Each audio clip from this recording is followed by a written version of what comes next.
ආයුබෝවන් අද අපි සාකච්ඡා කරන්න යන්නේ 11 ශ්‍රේණිය විද්‍යාව පෙළ පොතේ 8 වෙනි පාඩම රසායනික ප්‍රතික්‍රියා ආශ්‍රිත තාප විපර්යාස. එතකොට ඔයාලා 8 ශ්‍රේණියේදී ඉගෙනගෙන තියෙනවා අපි යවට පරිසරයේ සිදුවන වෙනස් වීම, අපි යවට පරිසරයේ සිදුවන විපර්යාස කාණ්ඩ දෙකක් යටතේ වර්ග කරන්න පුළුවන් කියලා. මොනවද ඒ විපර්යාස? භෞතික විපර්යාස සහ රසායනික විපර්යාස. භෞතික විපර්යාස සහ රසායනික විපර්යාස. එතකොට අපි රසායනික විපර්යාස ගත්තොත් මේ රසායනික විපර්යාසය සිදු වෙනවා කියලා සාක්ෂි සිදු බවට සාක්ෂි කිහිපයක් අපි අධ්‍යයනය කරලා තියෙනවා. එතකොට බලමු මේ සාක්ෂි වලින් කිහිපයක් මම මෙතන ලියලා තියෙනවා. දැල්ලක් සහිතව දැවීම, උෂ්ණත්වය වෙනස් වීම, වායු බුබුලු පිටවීම, වර්ණ විපර්යාසයක් ඇතිවීම, අවක්ෂේපයක් ඇතිවීම. අපි මේ පාඩමේදී සලකන්නේ මෙන්න මේ සාක්ෂි වලින් උෂ්ණත්වය වෙනස් වීම කියන එක තමයි අපිට වැදගත් වෙන්නේ. මේ පාඩමට සම්බන්ධ වෙන්නේ උෂ්ණත්වය වෙනස් වීම. උෂ්ණත්වය වෙනස් වීම කියලා කියන්නේ එතන සිද්ධ වෙලා තියෙනවා තාප විපර්යාසයක්. එතකොට අපි මේ පාඩමේදී ඉගෙන ගන්නවා රසායනික ප්‍රතික්‍රියා ආශ්‍රිතව සිද්ධ වෙන තාප විපර්යාසයන් පිළිබඳව වැඩිදුර ඉගෙන ගන්නවා. ඒ වගේ මේ තාප විපර්යාස වල ප්‍රමාණය තීරණය කිරීම, ප්‍රමාණය ගණනය කිරීමත් මේ පාඩමේදී සිද්ධ කරනවා. එතකොට ප්‍රතික්‍රියාවක් සිදු බව තහවුරු කර ගැනීමට අදාළ සාක්ෂියක් වන උෂ්ණත්වයේ වෙනස් වීම පිළිබඳව තවදුරටත් සිහිපත් කරන්න ඔයාලට ක්‍රියාකාරකමක් දීලා තියෙනවා. අපි බලමු ඒ ක්‍රියාකාරකම අපි කොහොමද කරන්නේ කියලා.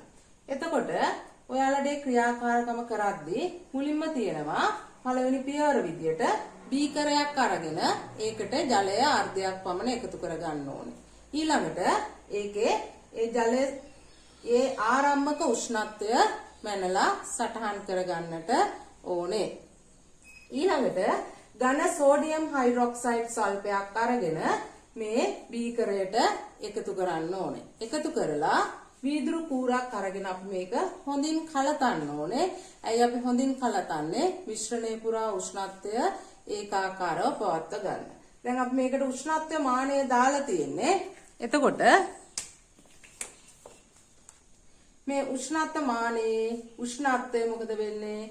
ක්‍රමයෙන් ඉහළ යනවා. ඉහළ ගිහිල්ලා අපි බලාගෙන ඉන්නකොට එක්තරා අවස්ථාවකදී මේ උෂ්ණත්වයේ ඉහළ යාම නවතිනවා. අන්න ඒ අවස්ථාවේදී අපි උෂ්ණත්ව මානයේ පාඨාංකය සටහන් කරගන්නට ඕනේ.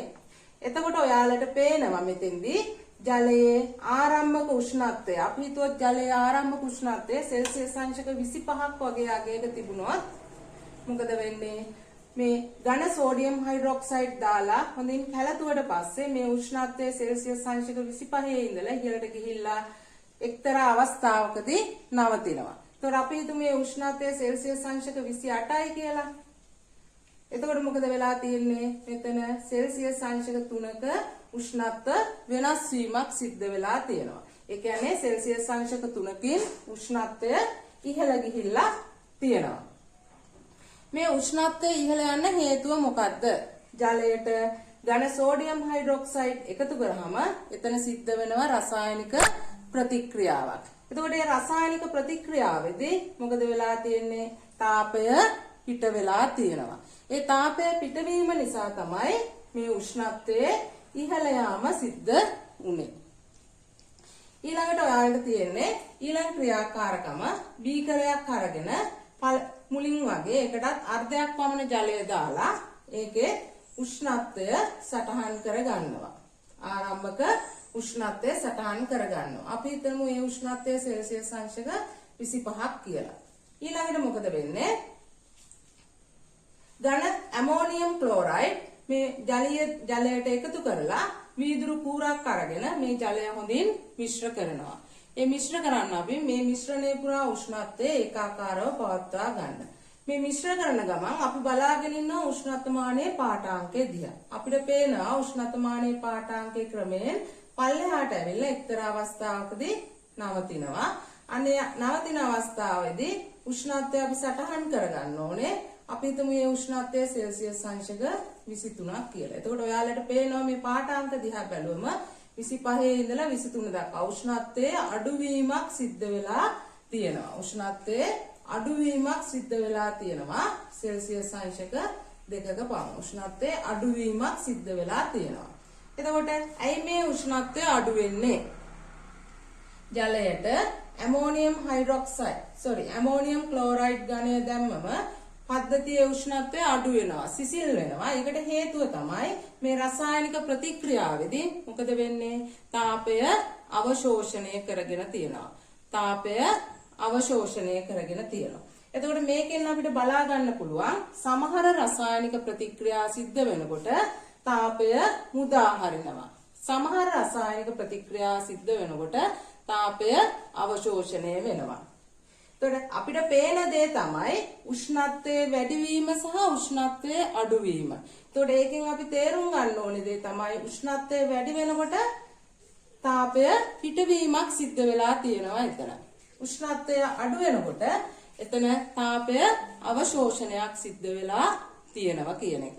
එතකොට මෙන්න මේ උෂ්ණත්වයේ වැඩිවීම සහ අඩුවීම පදනම් කරගෙන එහෙම නැත්නම් තාපයේ පිටවීම සහ තාපය අවශෝෂණය කියන එක පදනම් කරගෙන රසායනික ප්‍රතික්‍රියා වර්ග දෙකකට බෙදනවා. මොනවද ඒ රසායනික ප්‍රතික්‍රියා? තාපය අවශෝෂණය කරන ප්‍රතික්‍රියා සහ තාපය පිට කරන ප්‍රතික්‍රියා. තාපය පිට කරන ප්‍රතික්‍රියාවලට අපි කියනවා තාපදායක ප්‍රතික්‍රියා කියලා. තාපය අවශෝෂණය කරමින් සිදු කරන ප්‍රතික්‍රියාවලට අපි කියනවා තාපාවශෝෂක ප්‍රතික්‍රියා. එතකොට මේ අනුව ඔයාලට පැහැදිලි වෙනවා රසායනික ප්‍රතික්‍රියා ප්‍රධාන කාණ්ඩ දෙකකට බෙදන්න පුළුවන්. තාපදායක ප්‍රතික්‍රියා සහ තාපාවශෝෂක ප්‍රතික්‍රියා කියලා. තාපදායක ප්‍රතික්‍රියා, තාපාවශෝෂක ප්‍රතික්‍රියා. දැන් අපි සාකච්ඡා කරන්න යන්නේ තාපදායක ප්‍රතික්‍රියා පිළිබඳව. එතකොට මේ පිළිබඳව සාකච්ඡා කිරීමේදී මුලින්ම ඔයාලට කරන්න දීලා තියෙනවා තාපදායක ප්‍රතික්‍රියා පිළිබඳව පහසුවෙන් අවබෝධ කර ගැනීම සඳහා ක්‍රියාකාරකමක්. ඒ ක්‍රියාකාරකමට අනුව ඔයාලා මුලින්ම බීකරයක් අරගෙන අපිට විද්‍යාගාරයේදී මේ ක්‍රියාකාරකම පහසුවෙන්ම කරන්න පුළුවන්. බීකරයක් අරගෙන ඒකට ඝන සෙන්ටිමීටර 10ක් මොනවද දාන්නේ? තනුක හයිඩ්‍රොක්ලෝරික් අම්ලය දාගන්න ඕනේ. බීකරයක් අරගෙන තනුක හයිඩ්‍රොක්ලෝරික් අම්ලය ඝන සෙන්ටිමීටර 10ක් දාලා අපි මුලින්ම කරන්නේ ඒකේ උෂ්ණත්වය මැනගන්නවා.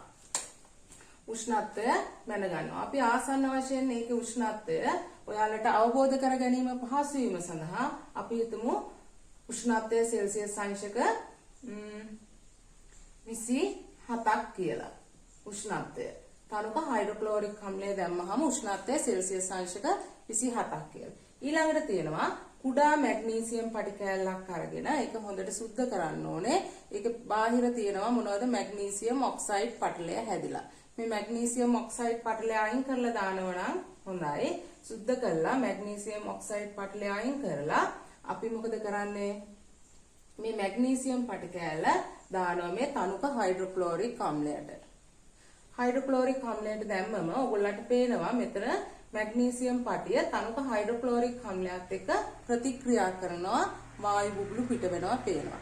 ඒ වගේම දැන් අපි උෂ්ණත්ව මානය දිහා බලාගෙන හිටියොත් අපි දැක්ක තනුක හයිඩ්‍රොක්ලෝරික් අම්ලයේ ආරම්භක උෂ්ණත්වය සෙල්සියස් අංශක 27ක කියලා අපි අගයක් අනුමාන වශයෙන් ගත්තා. එතකොට මේ 27 අගය මොකද වෙන්නේ? මෙතන ප්‍රතික්‍රියාව සිද්ධ වෙද්දී ක්‍රමයෙන් ඉහළට යනවා. ඉහළට ගිහිල්ලා ප්‍රතික්‍රියාව ඉවර වුණාට පස්සේ අවසන් වුණාට පස්සේ උෂ්ණත්වය අපි ගත්තාම උෂ්ණත්වය තමයි අපි සටහන් කරගන්න ඕනේ. එතකොට මේ සෙල්සියස් අංශක 27ට වඩා ඉහළ උෂ්ණත්වයක් තමයි ඒකෙදී අපිට දකින්න පුළුවන් වෙන්නේ. අපි හිතමු ආසන්න වශයෙන් මේ උෂ්ණත්වය සෙල්සියස් අංශක 30ක් කියලා. එතකොට ඔයාලට පුළුවන් අවබෝධ කරගන්න පහසුවෙන්ම ආරම්භක උෂ්ණත්වයට වඩා අවසාන උෂ්ණත්වය වැඩි කියලා. ආරම්භක උෂ්ණත්වයට වඩා අවසාන උෂ්ණත්වය වැඩි. තනුක හයිඩ්‍රොක්ලෝරික් අම්ලය මැග්නීසියම් එක්ක ප්‍රතික්‍රියාවේදී මොකද වෙලා තියෙන්නේ? උෂ්ණත්වය ඉහළ ගිහිල්ලා. උෂ්ණත්වය ඉහළ ගියා කියලා කියන්නේ මොකද වෙලා තියෙන්නේ? මේ ප්‍රතික්‍රියාවේදී තාපය නිදහස් වෙලා තියෙනවා. ප්‍රතික්‍රියාවේදී තාපය නිදහස් වෙලා තියෙනවා. ඒ කියන්නේ මේ ප්‍රතික්‍රියාව මොන ප්‍රතික්‍රියාවක්ද? තාපදායක ප්‍රතික්‍රියාවක්. තාපදායක ප්‍රතික්‍රියාවක්. ඒතර කොහොමද අපි තාපදායක ප්‍රතික්‍රියා අර්ථ දක්වන්නේ? තාපය පිට කරමින් සිදුවන රසායනික ප්‍රතික්‍රියා තාපදායක ප්‍රතික්‍රියා ලෙස හඳුන්වයි. එතකොට අපිට මේක සරලව සමීකරණයකින් දක්වන්න පුළුවන්. කොහොමද අපි ඒක දක්වන්නේ? ප්‍රතික්‍රියක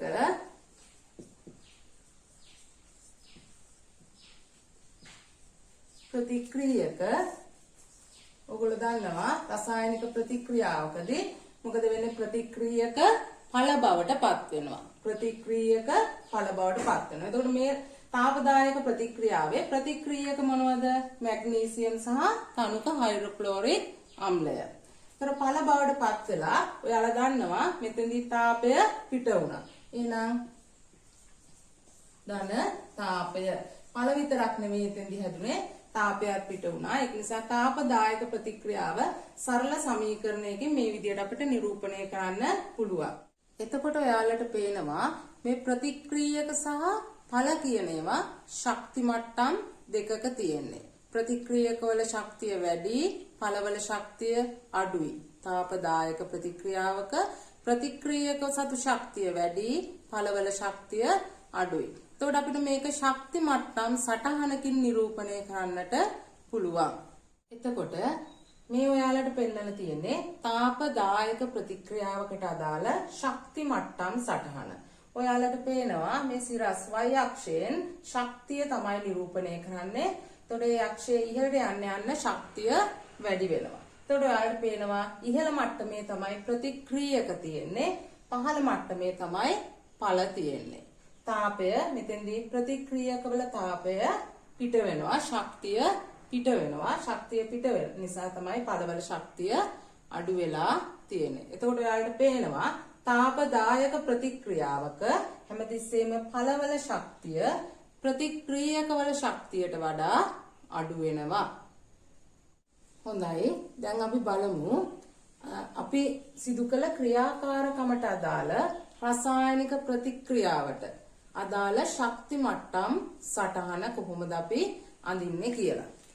දැන් අපි බලමු අපි මේ රසායනික ප්‍රතික්‍රියාවේදී ගත්තේ මොනවද? ප්‍රතික්‍රියක විදියට ගත්තේ තනුක හයිඩ්‍රොක්ලෝරික් අම්ලය සහ මැග්නීසියම්. එතකොට ඒකට අදාළ රසායනික ප්‍රතික්‍රියාව මේ තියෙන්නේ මැග්නීසියම් හයිඩ්‍රොක්ලෝරික් අම්ලයත් එක්ක ප්‍රතික්‍රියා කළා ඵල විදියට හැදෙනවා මැග්නීසියම් ක්ලෝරයිඩ් හැදෙනවා, හයිඩ්‍රජන් වායුව හැදෙනවා. ඊට අමතරව මේක තාපදායක ප්‍රතික්‍රියාවක් නිසා තාපය පිට වෙනවා. එතකොට අපි දන්නවා දැන් තාපදායක ප්‍රතික්‍රියාවක ශක්ති මට්ටම් සටහන මේ විදියට තමයි අඳින්නේ. ශක්ති මට්ටම් සටහනේ ඉහළ තියෙන ප්‍රතික්‍රියක.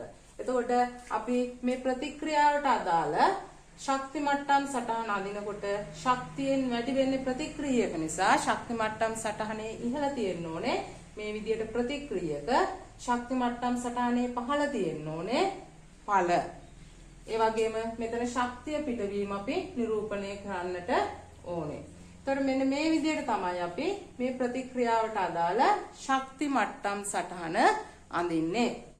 ඒ වගේම අනෙක් මතක තියාගන්න ඕන කාරණය තමයි අපි රසායනික ප්‍රතික්‍රියාවක් ලියනකොට හැමතිස්සෙම ඒ ප්‍රතික්‍රියක සහ ඵල පවතින භෞතික අවස්ථාව අපි සඳහන් කරන්නට ඕනේ. එතකොට මැග්නීසියම් තියෙන්නේ ඝන අවස්ථාවේ. ඒක නිසා තමයි S අකුර සඳහන් කරලා තියෙන. හයිඩ්‍රොක්ලෝරික් අම්ලයේ තියෙන ජලීය අවස්ථාවේ. ඒ නිසා AQ සඳහන් කරලා තියෙනවා.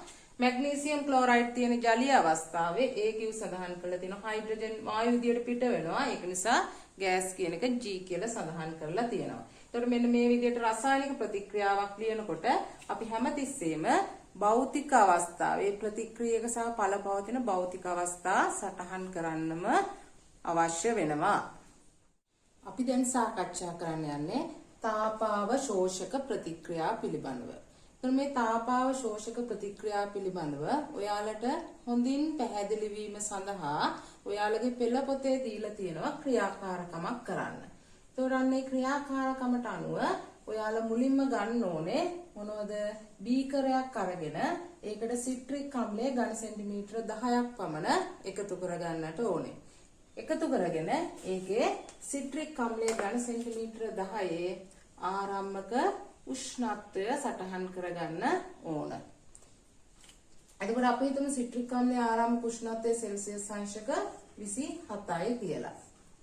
ඔයාලගේ අවබෝධ කර ගැනීමේ පහසුව සඳහා තමයි මම මේ අගයක් යෙදුවේ. එතකොට අපිට මේකට එකතු කරන්න තියෙන්නේ සෝඩියම් බයිකාබනේට් ද්‍රාවණයක්.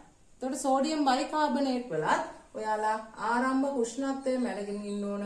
අපි හිතමු මේකත් සෙල්සියස් අංශක 27යි කියලා. නමුත් සමහර විට මේ ද්‍රාවණ දෙකේ ආරම්භක උෂ්ණත්වය වෙනස් වෙන්නත් පුළුවන්. එතකොට අපි දැන් මුලින්ම කරා සිට්‍රික් අම්ලය ඝන සෙන්ටිමීටර 10ක් අරගෙන බීකරයකට දාලා ඒකේ ආරම්භක උෂ්ණත්වය මැනගත්තා. ඊළඟට සෝඩියම් බයිකාබනේට් ද්‍රාවණයේ ආරම්භක උෂ්ණත්වය මැනගෙන එම ද්‍රාවණයෙන් ඝන සෙන්ටිමීටර 10ක් එකතු කරනවා මේ සිට්‍රික් අම්ලය තියෙන බීකරයට. එකතු කරලා වීදුරු කූරක් ආධාරයෙන් මේක හොඳට මිශ්‍ර කරනවා. මිශ්‍ර කරලා අපි උෂ්ණත්ව මානය දිහා බලාගෙන ඉන්නවා. උෂ්ණත්ව මානයේ පාඨාංකයට මොකද වෙන්නේ කියලා. එතකොට ඔයාලා බලාගෙන ඉන්නකොට ඔයාලට පේන්නේ මේ උෂ්ණත්ව මානයේ පාඨාංකයේ ක්‍රමයෙන් මොකද වෙන්නේ? පහළට එනවා. පහළට ඇවිල්ලා එක්තරා අවස්ථාවකදී නතර වෙන අවස්ථාවක් එනවා. අපි අන්නේ අවස්ථාවේදී පාඨාංකය ගන්නවා. එතකොට අපි හිතමු අන්නේ අවස්ථාවේදී පාඨාංකය සෙල්සියස් අංශක 24යි කියලා. සෙල්සියස් අංශක 24ක වගේ අගයක ඇවිල්ලා නතර වෙනවා. එතකොට ඔයාලට මේ පාඨාංග දිහා බැලුවම පැහැදිලි වෙනවා මොකද වෙන්නේ? ආරම්භක උෂ්ණත්වයට වඩා මිශ්‍රණයේ අවසාන උෂ්ණත්වය අඩු වෙලා තියෙනවා. ඒ කියන්නේ මෙතන රසායනික ප්‍රතික්‍රියාවක් සිද්ධ වෙලා තියෙනවා. ඒ කියන්නේ මේ සිට්‍රික් අම්ලය සහ සෝඩියම් බයිකාබනේට් අතර රසායනික ප්‍රතික්‍රියාවේදී මොකද වෙන්නේ? උෂ්ණත්වය පහළ යනවා. උෂ්ණත්වය පහළ යනවා. උෂ්ණත්වය පහළ යනවා කියලා කියන්නේ මොකද වෙන්නේ? ඒ ප්‍රතික්‍රියාවේදී තාපය අවශෝෂණයක් සිද්ධ වෙනවා. අන්නේ මේ වගේ ප්‍රතික්‍රියාවලට තමයි අපි කියන්නේ තාපාවශෝෂක ප්‍රතික්‍රියා කියලා. තාපාවශෝෂක ප්‍රතික්‍රියා කියලා. එතකොට මෙන්න මේ වගේ තාපය අවශෝෂණය කරමින් සිදුවන ප්‍රතික්‍රියා අපි හඳුන්වනවා තාපාවශෝෂක ප්‍රතික්‍රියා කියලා. එතකොට මෙන්න මේ තාපාවශෝෂක ප්‍රතික්‍රියා අපිට සරල සමීකරණයකින් පෙන්වන්නට පුළුවන්. එතකොට මෙන්න මේ වගේ තාපය ධන ප්‍රතික්‍රියක ඵල. එතකොට මේ තාපය අවශෝෂණය වීමට හේතුව තමයි මේ ප්‍රතික්‍රියක සතු ශක්තියට වඩා ඵලවල ශක්තිය වැඩිවීම. ප්‍රතික්‍රියක සතු ශක්තියට වඩා ඵලවල ශක්තිය වැඩිවීම නිසා තමයි තාපාවශෝෂක ප්‍රතික්‍රියාවකදී තාපය අවශෝෂණය වීමක් වෙන්නේ. ඒ කියන්නේ ප්‍රතික්‍රියා මිශ්‍රණයේ උෂ්ණත්වය පහළ යාමක් සිද්ධ වෙන්නේ. දැන් අපි බලමු තාපාවශෝෂක ප්‍රතික්‍රියාවක ශක්ති මට්ටම් සටහන අඳින්නේ කොහොමද කියලා. එතකොට ඔයාලා කලින් අඳා තාපදායක ප්‍රතික්‍රියාවක ශක්ති මට්ටම් සටහන. ඒකෙදි තාපදායක ප්‍රතික්‍රියාවක් උෂ්ණත්වය පිට කරමින් සිදුවන ප්‍රතික්‍රියාවක්. ප්‍රතික්‍රියකවල ශක්තිය වැඩි, ඵලවල ශක්තිය අඩුයි. මෙතන අපි බලන්නේ තාපාවශෝෂක ප්‍රතික්‍රියාව. ඒතර තාපාවශෝෂක ප්‍රතික්‍රියාවකදී ඔයාලා දැක්කා උෂ්ණත්වය අඩු වෙනවා. උෂ්ණත්වය අඩු වෙනවා කියලා කියන්නේ තාපය අවශෝෂණය කරමින් තමයි මේ ප්‍රතික්‍රියාව සිද්ධ වෙන්නේ. ඒ කියන්නේ ඵලවල ශක්තිය වැඩි, ප්‍රතික්‍රියකවල ශක්තියට වඩා. එතකොට අපි මේක කොහොමද ශක්ති මට්ටම් සටහනකින් නිරූපණය කරන්නේ? එතකොට අපි බලමු කොහොමද මේක ශක්ති මට්ටම් සටහනකින් නිරූපණය කරන්නේ කියලා. ඔයාලට පේනවා මෙතන මම ශක්ති මට්ටම් සටහන ඇඳලා තියෙනවා. එතකොට මේ y අක්ෂයෙන් නිරූපණය කරන්නේ ශක්තිය. y අක්ෂය දිගේ ඉහළට යනකොට මොකද වෙන්නේ? ශක්තිය වැඩි වෙනවා. එතකොට අපි දන්නවා තාපාවශෝෂක ප්‍රතික්‍රියාවකදී ඵලවල ශක්තිය වැඩි. එතකොට ශක්ති මට්ටම් සටහනේ ඉහළින් තියෙන්නේ ඵල, ශක්ති මට්ටම් සටහනේ පහළින් තියෙන්නේ ප්‍රතික්‍රියක. එතකොට මෙතෙන්දි මොකද වෙන්නේ? ශක්තිය අවශෝෂණය වෙමින් තමයි මේ ප්‍රතික්‍රියාව සිද්ධ වෙන්නේ. ඒක නිසා මොකද වෙන්නේ? මේ ඔයගොල්ලන්ට පේනවා ඊතලය මේ පැත්තට දාලා තියෙනවා.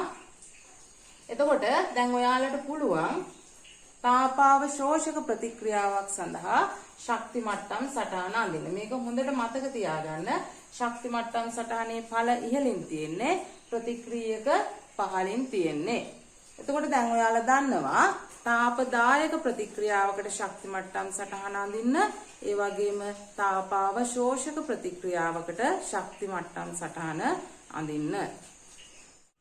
ඊළඟට අපි සාකච්ඡා කරන්න යන්නේ සෝඩියම් හයිඩ්‍රොක්සයිඩ් සහ හයිඩ්‍රොක්ලෝරික් අම්ලය අතර ප්‍රතික්‍රියාවේ තාප විපර්යාසය නිර්ණය කරන්නේ කොහොමද කියලා. ප්‍රතික්‍රියාවේ තාප විපර්යාසය පරීක්ෂණාත්මකව නිර්ණය කරන්නේ කොහොමද කියලා. ඒකට ඔයාලට තියෙනවා ඔයාලගේ පෙළ පොතේ 8.3 ක්‍රියාකාරකම දීලා. බලමු අපි ඒක කරන්නේ කොහොමද කියලා. එතකොට අපිට මේ ක්‍රියාකාරකම සඳහා මුලින්ම ගන්න වෙනවා ඝන ඩෙසිමීටරයට මවුල 2ක සෝඩියම් හයිඩ්‍රොක්සයිඩ් ද්‍රාවණ ඝන සෙන්ටිමීටර 50ක් සහ ඝන ඩෙසිමීටරයට මවුල 2ක හයිඩ්‍රොක්ලෝරික් අම්ලය ඝන සෙන්ටිමීටර 50ක්. එතකොට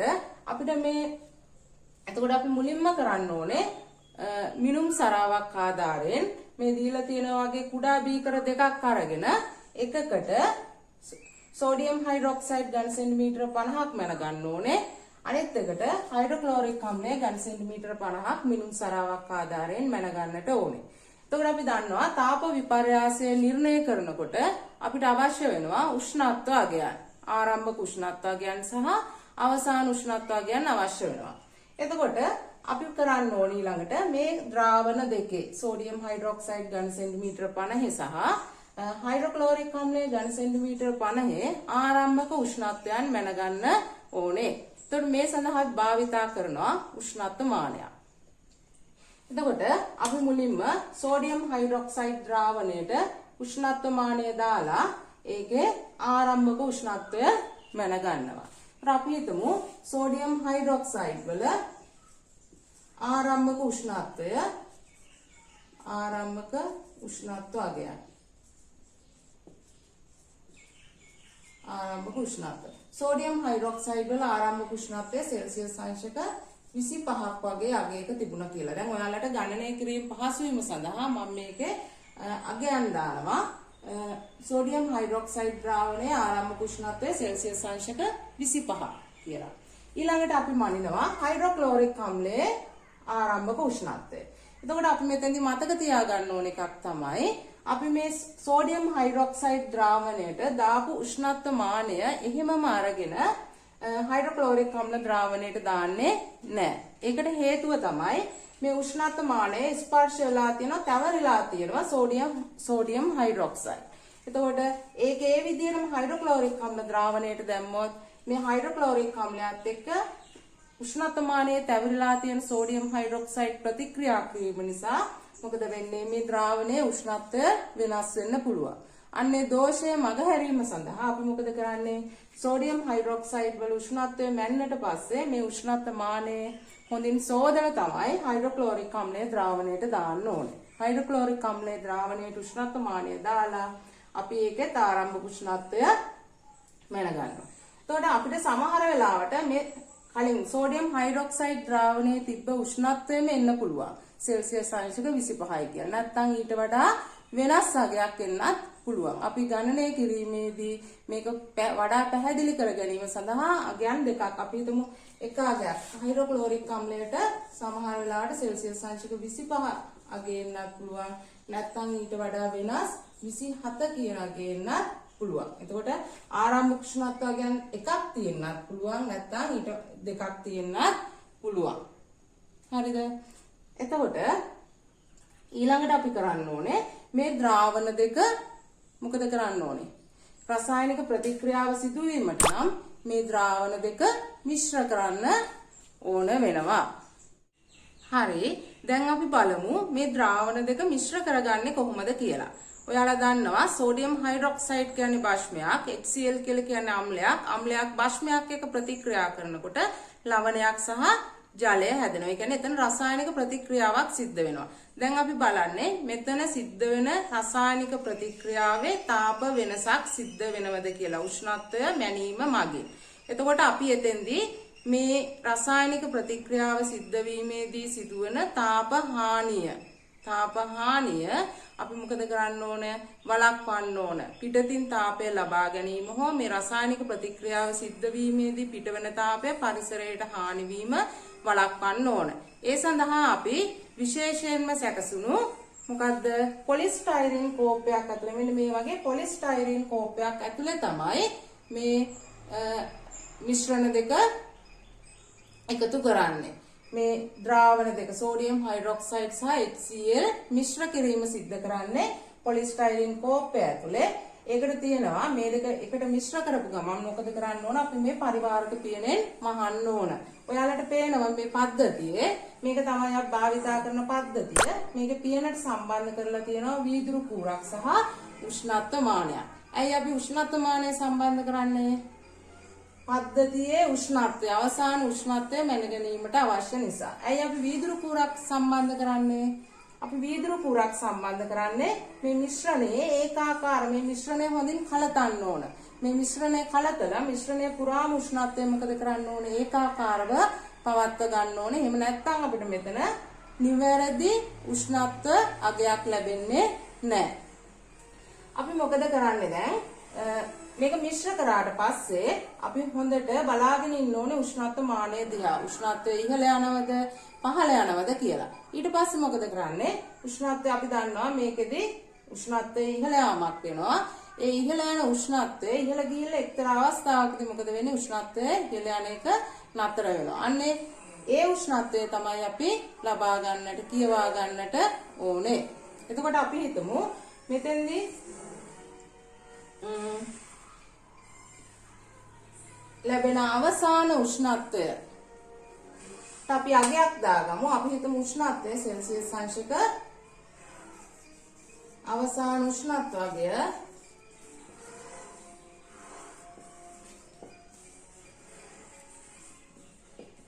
සෙල්සියස් අංශක 36ක් කියලා අපි ගණනය කරන්නේ. ඊළඟට අපි ගණනය කරන්න ඕනේ තාප විපර්යාසය ගණනය කිරීමේ පහසුව සඳහා අපි උෂ්ණත්වයන් ලකුණු කරගත්තා. ඒතර ආරම්භක උෂ්ණත්වය සමහර වෙලාවදී ද්‍රාවණ දෙකේම සමාන වෙන්න පුළුවන්. 25යි 25යි වගේ අගයක් වෙන්න පුළුවන්. නැත්නම් එක ද්‍රාවණයක 25යි අනිත් ද්‍රාවණයේ 27යි වගේ එකිනෙකට වෙනස් අගයන් එන්නට පුළුවන්. දැන් මිශ්‍රණයේ අවසාන උෂ්ණත්වය අපි උපකල්පනය කරා සෙල්සියස් අංශක 36ක් කියලා. එතකොට ඔයාලට පේනවා අපි මිශ්‍රණ දෙක ගත්තා. මිශ්‍රණ දෙක අරගෙන මේ වගේ තාප පරිවාරක බන්ධනයක. ඒ කියන්නේ තාපය හානි නොවන පරිසරයට තාපය හානි නොවන හෝ පරිසරයෙන් තාපය මිශ්‍රණයට අවශෝෂණය කරගන්න නැති පොලිස්ටයිරීන් කෝපයක් ඇතුලේ තමයි මේ ද්‍රාවණ දෙක මිශ්‍ර කරගත්තේ. ඊළඟට අපි බලමු මේ දැන් අපි දන්නවා මිශ්‍රණ දෙකේ ආරම්භක උෂ්ණත්වය සහ මිශ්‍රණ දෙකේ අවසාන මිශ්‍රණ දෙක මිශ්‍ර කරාම ලැබිච්ච අවසාන උෂ්ණත්වය. දැන් අපි බලමු කොහොමද තාප විපර්යාසය නිර්ණය කරන්නේ කියලා. කොහොමද තාප විපර්යාසය ගණනය කරගන්නේ කියලා. එතකොට ප්‍රතික්‍රියාවේ තාප විපර්යාසය ගණනය කිරීම සඳහා අපිට තියෙනවා සමීකරණයක්. ඔයාලට දීලා තියෙනවා සමීකරණයක්. මොකක්ද ඒ සමීකරණය? Q සමානයි mc θ කියන සමීකරණය. Q සමානයි mc θ කියන සමීකරණය. එතකොට මේ සමීකරණයේ Q කියලා කියන්නේ රසායනික ප්‍රතික්‍රියාවක් සිදු වෙනකොට මිශ්‍රණය පිට කළ තාපය හෝ උරාගත් තාප ප්‍රමාණය. ඒ කියන්නේ මිශ්‍රණයේ සිදු තාප වෙනස තමයි අපි Q කියලා නම් කරලා තියෙන්නේ. එතකොට ඔයාලා දන්නවා මේකදී අපි හොයන්නේ මොකද්ද? තාප විපර්යාසයනේ. එතකොට තාප පිට වූ හෝ උරාගත් තාප ප්‍රමාණය හොයන එක තමයි මේ තියෙන්නේ Q කියලා. ඊළඟට M කියලා කියන්නේ මොකද්ද? මිශ්‍රණයේ ස්කන්ධය.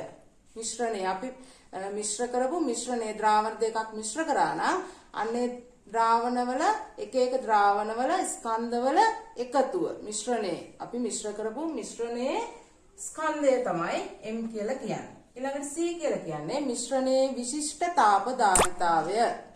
ඔයාලා තාම විශිෂ්ට තාප ධාරිතාවය ඉගෙනගෙන නැහැ. විශිෂ්ට තාප ධාරිතාවය. විශිෂ්ට තාප ධාරිතාවය කියලා කියන්නේ අපි ඕනෑම ද්‍රව්‍යයක කිලෝග්‍රෑම් එකක උෂ්ණත්වයක ඕනෑම ද්‍රව්‍යයක කිලෝග්‍රෑම් එකක ස්කන්ධයක් සෙල්සියස් අංශක එකකින් නැත්නම් ඒකක එකකින් උෂ්ණත්වය ඉහළ නැංවීම සඳහා උරා ගන්නා තාප ප්‍රමාණයට තමයි අපි කියන්නේ විශිෂ්ට තාපධාරිතාවය කියලා. එතකොට එක එක මිශ්‍රණයේ විශිෂ්ට තාපධාරිතාවය මොකද වෙන්නේ? වෙනස් වෙනවා. එතකොට මිශ්‍රණයේ විශිෂ්ට තාපධාරිතාවය තමයි C කියන්නේ. තීටා කියලා කියන්නේ මිශ්‍රණයේ සිදු වූ උෂ්ණත්ව වෙනස. අපි දැක්ක දැන් මෙතෙන්දී අපි ආරම්භක ද්‍රාවණ දෙකක් ගත්තා. ඒ ද්‍රාවණ වල උෂ්ණත්වය අපි ආරම්භක උෂ්ණත්වයේ විදියට අරගෙන අවසාන උෂ්ණත්වය අපි දැක්කා. එතකොට මේ දෙකේ අවසාන උෂ්ණත්වයෙන් ආරම්භක උෂ්ණත්වය අඩු කරාම එන අගය තමයි අපිට එන්නේ මිශ්‍රණයේ සිදු වූ උෂ්ණත්ව වෙනස කියලා. දැන් අපිට තියෙන්නේ මෙන්න මේ සමීකරණයට අපේ දත්ත ආදේශ කරලා මේ ගණනය සිද්ධ කරන්න. එතකොට අපි බලමු මේ ගණනයන් සිද්ධ කරන්නේ කොහොමද කියලා. අපිට තියෙන්නේ මේ ගණනය සිද්ධ කරන්න අපිට ලැබිලා තියෙන අගයන් සමීකරණයට ආදේශ කරන්න. හැබැයි ඊට කලින් අපිට උපකල්පන කිහිපයක් සිද්ධ කරගන්න වෙනවා. බලන්න මේ Q කියලා කියන්නේ පිටකල හෝ උරාගත් තාප ප්‍රමාණය. ඒක තමයි අපිට ගණනය කරගන්න තියෙන්නේ. ඊළඟට අපිට ආදේශ කරන්න තියෙන්නේ මිශ්‍රණයේ ස්කන්ධය. හැබැයි අපි හොයාගෙන තියෙන්නේ මිශ්‍රණයේ ස්කන්ධය නෙවෙයි මිශ්‍රණයේ පරිමාව. මිශ්‍රණයේ මුළු පරිමාව කොච්චරද? මිශ්‍රණයේ මුළු පරිමාව ඝන සෙන්ටිමීටර 100යි. දැන් මෙතන තියෙන ගැටලුව තමයි අපි මෙතෙන්ට ආදේශ කරන්න ඕනේ මිශ්‍රණයේ ස්කන්ධය. ඒතර අපි කොහොමද පරිමාව ආශ්‍රයෙන් මිශ්‍රණයේ ස්කන්ධය හොයාගන්නේ? ඔයාලා සමීකරණයක් දන්නවා ඝනත්වය සමානයි ස්කන්ධය බෙදීම පරිමාව කියලා. ඒතර අපිට මෙන්න මේ සමීකරණයේ ආධාරයෙන් අපිට පුළුවන් මිශ්‍රණයේ ස්කන්ධය හොයාගන්න. හැබැයි අපි දැනගන්න ඕනේ මිශ්‍රණයේ ඝනත්වය. නමුත් අපි මේ මිශ්‍රණයේ ඝනත්වය දන්නේ නැහැ. මෙතෙන්දී අපි මේ මිශ්‍රණයේ ඝනත්වය වෙනුවට ආදේශ කරන්නේ ජලයේ ඝනත්වය. ඒ ජලයේ ඝනත්වය ආදේශ කරද්දී අපි උපකල්පනය කරනවා මොකද්ද? මිශ්‍ර කිරීමට යොදාගත් ද්‍රාවණ ඊතා තනූක බැවින් මිශ්‍රණයේ ඝනත්වය ජලයේ ඝනත්වයට සමාන වේ කියලා උපකල්පනය කරලා අපි මෙතෙන්ට ජලයේ ඝනත්වය ආදේශ කරනවා. ඒතර ඔයාලා දන්නවා ජලයේ ඝනත්වය සමානයි 1 ග්‍රෑම් ඝන සෙන්ටිමීටරයට කියලා. ජලයේ ඝනත්වය ඝන සෙන්ටිමීටරයට ග්‍රෑම් 1යි. ඒ කියන්නේ ඝන සෙන්ටිමීටරයක ස්කන්ධය කොච්චරද? ග්‍රෑම් 1යි. එතකොට ඔයගොල්ලෝ දන්නවා මෙතන තියෙනවා ඝන සෙන්ටිමීටර කීයක්ද? ඝන සෙන්ටිමීටර 100ක්. එහෙනම් මිශ්‍රණයේ ස්කන්ධය කොච්චර වෙන්න ඕනද? එහෙනම් ජලයේ ඝන සෙන්ටිමීටර 100ේ ස්කන්ධය කොච්චර වෙන්න ඕනද? ජලය ඝන සෙන්ටිමීටර 100ක ස්කන්ධය වෙන්න ඕන. වෙන්න ඕන කොච්චරද? 100යි ග්‍රෑම් 100ක්. ඝන සෙන්ටිමීටරයට ග්‍රෑම් 1යි ඝනත්වය. ඒ කියන්නේ ඝන සෙන්ටිමීටර එකක ස්කන්ධය කොච්චරයිද? ග්‍රෑම් 1යි. එහෙනම් ජලයේ ඝන සෙන්ටිමීටර 100ක ස්කන්ධය වෙන්නේ ග්‍රෑම් 100යි. එහෙනම් අපි දන්නවා දැන් ස්කන්ධය කොච්චරයිද? 100යි ග්‍රෑම් කියලා. හරි. ඊළඟට අපිට හොයා ගන්න ඕන දැන් අපි ස්කන්ධය හොයාගන්න. ඊළඟට හොයාගන්න ඕනේ මිශ්‍රණයේ විශිෂ්ට තාපධාරිතාවය. මොකද්ද මේ විශිෂ්ට තාපධාරිතාවය කියන්නේ? ඔයාලා ඉගෙනගෙන නැහැ තාම. ඕනෑම ද්‍රව්‍යයක් කිලෝග්‍රෑම් එකක ස්කන්ධය ඒකක එකකින්. ඒ කියන්නේ සෙල්සියස් අංශක එකකින් කියලා අපි ගත්තොත් ඕනෑම ද්‍රව්‍ය ඒකක කිලෝග්‍රෑම් එකක ස්කන්ධය සෙල්සියස් අංශක එකකින් ඉහළ නංවන්න ලබා දෙන්න ඕනේ තාප ප්‍රමාණයට තමයි අපි කියන්නේ විශිෂ්ට තාපධාරිතාවය. එතකොට මෙතෙන්ට අපි ආදේශ කරන්න ඕනේ මිශ්‍රණයේ විශිෂ්ට තාපධාරිතාවය. හැබැයි අපි මිශ්‍රණයේ විශිෂ්ට තාපධාරිතාවය දන්නවද? ඒක දන්නෙත් නෑ. එතකොට අපි මෙතෙන්ට ආදේශ කරන්නේ ජලයේ විශිෂ්ට තාපධාරිතාවය. ඒ ආදේශ කරන්නේ අපි උපකල්පනයක් කළා. මොකද්ද අපි කරන උපකල්පනය? මිශ්‍ර කිරීමට යොදාගන්නේ ඊතා තනූක ද්‍රාවණ බැවින් මිශ්‍රණයේ විශිෂ්ට තාපධාරිතාවය ජලයේ විශිෂ්ට තාපධාරිතාවයට සමාන වේ කියලා අපි මෙතෙන්ට ජලයේ විශිෂ්ට තාපධාරිතාවය ආදේශ කරනවා.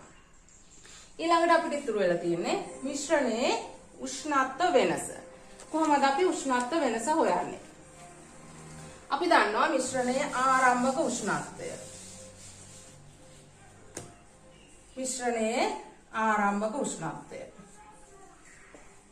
මිශ්‍රණයේ ආරම්භක උෂ්ණත්වය කොච්චරයිද? එතකොට සෝඩියම් හයිඩ්‍රොක්සයිඩ් ද්‍රාවණයේ උෂ්ණත්වය 25යි, HCl වල උෂ්ණත්වය 25යි කියලා ගත්තොත් අපිට පුළුවන් ආරම්භක උෂ්ණත්වය 25යි කියලා ගන්න. නමුත් සෝඩියම් හයිඩ්‍රොක්සයිඩ් වල උෂ්ණත්වය 25යි, HCl වල 27යි කියලා ගත්තොත් ඕගොල්ලන්ට පේනවා මෙතන උෂ්ණත්ව අගයන් දෙක එකිනෙකට වෙනස්. ඒ වගේ අවස්ථාවකදී අපි මොකද්ද ගන්නෙ? මධ්‍යන්‍ය උෂ්ණත්වය. මධ්‍ය උෂ්ණත්වය. කොහොමද අපි මධ්‍ය උෂ්ණත්වය හොයන්නේ? සෙල්සියස් අංශක 25 ධන සෙල්සියස් අංශක 27 බෙදීම 2. එතකොට අපිට එනවා ආරම්භක උෂ්ණත්වය සෙල්සියස් අංශක 26යි. අපි මේ යගේ ගන්නට ගමු. ඊළඟට මිශ්‍රණයේ අවසාන උෂ්ණත්වය හොයන්න ඕනේ. අපි ඒක දන්නවා. මිශ්‍රණයේ අවසාන උෂ්ණත්වය. මිශ්‍රණයේ අවසාන උෂ්ණත්වය. එතකොට අපි එතෙන්දි මිශ්‍රණයේ අවසාන උෂ්ණත්වය අපිට ආවා සෙල්සියස් අංශක 36යි කියලා. එතෙන්දිත් අපි උපකල්පනයක් කරනවා. මොකද්ද? සෝඩියම් හයිඩ්‍රොක්සයිඩ් සහ HCl අම්ල අතර ප්‍රතික්‍රියාවේ මුළු තාප ප්‍රමාණයම ද්‍රාවණ ඝන සෙන්ටිමීටර C/ෙහි උෂ්ණත්වය ඉහළ නැංවීමට යෙදී ඇත කියන උපකල්පනය අපි මෙතෙන්දී ගන්නවා. එහෙම නැත්නම් මොකද වෙන්නේ? අපිට මේ අගය සෙල්සියස් අංශක 36යි කියලා ගන්න බෑ. ඒක නිසා අපි මේ උපකල්පනය කළා තමයි මෙතෙන්දී ද්‍රාවණයේ අවසාන උෂ්ණත්වය සෙල්සියස් අංශක 36යි කියලා ගන්න. එතකොට මෙතෙන්දී එන උෂ්ණත්ව වෙනස කොච්චරයිද? උෂ්ණත්ව වෙනස අවසාන උෂ්ණත්වයෙන් අඩු කරන්න ඕනේ ආරම්භක උෂ්ණත්වය සෙල්සියස් අංශක 36න් අඩු කරන්න ඕනේ සෙල්සියස් අංශක 26යි. එතකොට කීයයි දෙන්නේ? වෙනස එන්නේ සෙල්සියස් අංශක 10යි. ඒ කියන්නේ තීටා සමානයි සෙල්සියස් අංශක 10යි. එතකොට අපිට මෙතන ලියා ගන්න පුළුවන් තීටා සමානයි 10යි සෙල්සියස් අංශ කියලා. දැන් එතකොට අපි තීටා ගන්නවා. ඒ කියන්නේ දැන් අපිට ගණනය සිද්ධ කරන්න පුළුවන්. බලමු අපි කොහොමද අගයන් ආදේශ කරන්නේ කියලා. බලන්න Q සමානයි ස්කන්ධය කොච්චරද? ස්කන්ධය ග්‍රෑම් C/යි. නමුත් අපි මේ සමීකරණයට ආදේශ කරනකොට ස්කන්ධය කිලෝග්‍රෑම් වලින් ආදේශ කරන්න ඕනේ. එහෙනම් ග්‍රෑම් 100 කිලෝග්‍රෑම් කරන්න නම් මොකද අපි කරන්න ඕනේ? 1000න් බෙදන්නට ඕනේ. එතකොට 100 බෙදීම 1000යි කිලෝග්‍රෑම්. අපි ඒකක ලියන්න ඕන. ගුණ කිරීම C. විශිෂ්ට තාපධාරිතාවය අපි මෙතෙන්ට ආදේශ කරන්නේ ජලයේ විශිෂ්ට තාපධාරිතාවය. කීයද ජලයේ විශිෂ්ට තාපධාරිතාවය? 4200යි ජූල් කිලෝග්‍රෑමයට සෙල්සියසයට. කිලෝග්‍රෑමයට සෙල්සියසයට. මේ විශිෂ්ට තාපධාරි. ඊළඟට උෂ්ණත්ව වෙනස කොච්චරයිද? 10යි සෙල්සියස් අංශක. දැන් ඔයාලට තියෙන්නේ මේක සුළු කරන්න. බලන්න කිලෝග්‍රෑමයට සෙල්සියසයට සෙල්සියස්. ඊළඟට අපි ඉතුරු වෙලා තියෙනවා ජූල්. අපි දන්නවා තාප ප්‍රමාණය අපි මනින ඒකකය තමයි ජූල්. තාපය මැනීමේ ඒකකය තමයි ජූල්. ඊට පස්සේ අපි සුළු කරන්න පුළුවන් අපිට මේ විදිහට සුළු කරගෙන ගියහම ඉතුරු වෙනවා විතර 4200යි මේ 10ට කැපෙනවා කොච්චරද? 4200යි ජූල්. එතකොට පිටු තාප ප්‍රමාණය සමානයි කොච්චරයිද? 4200යි ජූල්. එතකොට ඔයාලා දන්නවා මේ ජූල් 4200ක් පිට උනේ මේක තාපදායක ප්‍රතික්‍රියාවක්. එතකොට මේ තාපදායක ප්‍රතික්‍රියාව මොකද්ද? ඝන ඩෙසිමීටරයට මවුල 2ක සෝඩියම් හයිඩ්‍රොක්සයිඩ් ඝන සෙන්ටිමීටර 50ක් ඝන ඩෙසිමීටරයට මවුල 2ක හයිඩ්‍රොක්ලෝරික් අම්ලය ඝන සෙන්ටිමීටර 50ක් එක්ක ප්‍රතික්‍රියා කරලා පිට වූ තාප ප්‍රමාණය. ඒ කියන්නේ මේක තාපදායක ප්‍රතික්‍රියාවක්. සිද්ධ වෙච්ච තාප විපර්යාසය තමයි කොච්චරද? හිටු තාප ප්‍රමාණය ජූල් 4200යි. එතකොට මේ විදිහට තමයි අපි තාප විපර්යාසය ගණනය කරන්නේ. හැබැයි අපි මේ ක්‍රියාකාරකම සිදු කිරීමේදී තියෙන දෝෂය තමයි පරිසරයට තාපය හානි වීම සහ බඳුනට තාපය අවශෝෂණය වූ ප්‍රමාණය මේ ගණනයට ඇතුළත් වෙන්නේ නැහැ. එතකොට ඒ සඳහා තමයි අපි පොලිස්ටයිරින් කෝපයක් ගන්න. පරිසරයට තාපය හානි වීම වළක්වන්න අපි හිතනවා මේ පොලිස්ටයිරින් කෝපයට තාපය අවශෝෂණය වෙන්නේ නැහැ කියලා. එතකොට අනිත් දේ තමයි අපි රසායනික ප්‍රතික්‍රියාවක් ලියනකොට මම මුලිනුත් කිව්වා ඒ එක ප්‍රතික්‍රියක සහ ප්‍රතිඵල පවතින භෞතික අවස්ථාව අපි අනිවාර්යයෙන්ම ලියන්නට ඕනේ. දැන් ඔයාලට තේරෙන්න ඕනේ අපි දැන් සෝඩියම් හයිඩ්‍රොක්සයිඩ් මෙතෙන්දි ගත්තේ මොනවද? ජලීය ද්‍රාවණයක්. සෝඩියම් හයිඩ්‍රොක්සයිඩ් ජලීය ද්‍රාවණයක් ගත්තේ. හැබැයි ඒ මවුල ප්‍රමාණයම අඩංගු වෙන විදියට සෝඩියම් හයිඩ්‍රොක්සයිඩ් ඝන අවස්ථාවේ අරගෙන මේ ප්‍රතික්‍රියාව සිද්ධ කරලා තාප විපර්යාසය ගණනය කරලා බලලා තියෙනවා. එතකොට ඒගොල්ලෝ නිරීක්ෂණය කරලා තියෙනවා ඒ ඝන අවස්ථාවේදී සිද්ධ වෙන තාප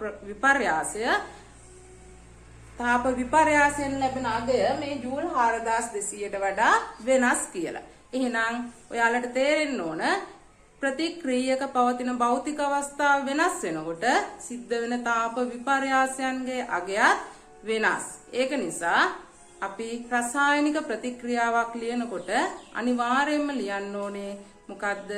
එක් ප්‍රතික්‍රියක සහ ප්‍රතිඵල පවතින භෞතික අවස්ථාව. ඊළඟට අපි බලමු එදිනෙදා ජීවිතයේදී විවිධ කටයුතු සඳහා මේ තාපදායක සහ තාපාවශෝෂක ප්‍රතික්‍රියා වැදගත් වෙන අවස්ථා තියෙනවා. අපි බලමු මොන වගේ අවස්ථාවලදීද මේ තාපදායක ප්‍රතික්‍රියා අපි ජීවිතයට සම්බන්ධ කරගන්නේ කියලා. ඒ වගේ අවස්ථා කිහිපයක් තියෙනවා. එක අවස්ථාවක් තමයි ඉන්ධන දහනය. ඔයාලා දන්නවා ඉන්ධන දහනයේදී ශක්තිය නිෂ්පාදනය වෙනවා. ශක්තිය පිට වෙනවා. ඒ කියන්නේ ඒක තාපදායක ප්‍රතික්‍රියාවක්. ඊළඟට අම්ල භස්ම අතර සිදුවන උදාසීනීකරණ ප්‍රතික්‍රියාව තාපදායක ප්‍රතික්‍රියාවක්. ඊළඟට ජීවී දේහය තුළ සිදුවන සෛලීය ශ්වසන ක්‍රියාව. ඒ සෛලීය ශ්වසනයේදී නිපදවන තාපය, සෛලීය ශ්වසනයේදී නිපදවන ශක්තිය තමයි අපේ දේහයේ ප්‍රයෝජනයට ගන්නෙ. ඊළඟට පිලිස්සූ හුණු වලට ජලය එකතු කර දිය ගැසූ හුණු නිෂ්පාදන ක්‍රියාවලියත් තාපදායක ප්‍රතික්‍රියාවක්. ඊළඟට අපි බලමු මොනවද තාපාවශෝෂක ප්‍රතික්‍රියා අපේ ජීවිතේ හමු වෙන කියලා. එතකොට හරිත ප්‍රධානම දේ තමයි අපේ ජීවිතයට ඉතාමත්ම වැදගත් වෙන ක්‍රියාවලියක් තමයි ප්‍රභා සංශ්ලේෂණ ක්‍රියාවලිය. මේ ප්‍රභා සංශ්ලේෂණ ක්‍රියාවලියේදී ඔයාලා දන්නවා සූර්යාගේ ශක්තිය තමයි අවශෝෂණය කරගන්නේ. සූර්ය ශක්තිය නැත්තම් ප්‍රභා සංශ්ලේෂණය සිද්ධ වෙන්නේ නැහැ. එහෙනම් මේ ප්‍රභා සංශ්ලේෂණ ක්‍රියාවලිය තාපාවශෝෂක ක්‍රියාවලියක්. ඊළඟට හුණුගල් දහනෙන් පිලිස්සූ හුණු නිෂ්පාදන ක්‍රියාවලියත් තාපාවශෝෂක ක්‍රියාවලියක්. එතකොට ඔයාලට පුළුවන් තවත් මොනවද අපිට හමු වෙන අපේ ජීවිතයට හා සම්බන්ධ තාපදායක හා තාපාවශෝෂක ප්‍රතික්‍රියා කියලා හොයලා බලන්න. එතකොට පාඩම අවසానයි. නැවත දවසක හමු වෙමු. ආයුබෝවන්.